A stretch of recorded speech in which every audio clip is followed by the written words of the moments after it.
మన super star Rajinikanth నిజ జీవిత కథ.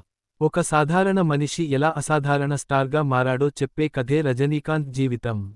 రజనీకాంత్ అసలు పేరు శివాజీ రావు గైక్వాడ్. 1950లో మహారాష్ట్రలోని పేద కుటుంబంలో జన్మించారు.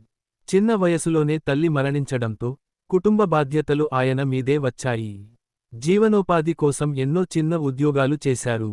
బెంగళూరులో బస్సు కండక్టర్గా పనిచేస్తూ కూడా ఆయన మనసులో ఒకే ఒక కల, నటుడు కావాలి అనే కోరిక. ఆ కల కోసం తన వద్ద ఉన్న కొద్దిపాటి డబ్బుతో మద్రాస్ ఫిల్మ్ ఇన్స్టిట్యూట్లో చేరారు. అక్కడే ఆయన ప్రతిభను గుర్తించిన దర్శకుడు కె. బాలచందర్ గారు ఆయనకు రజనీకాంత్ అనే పేరు పెట్టారు.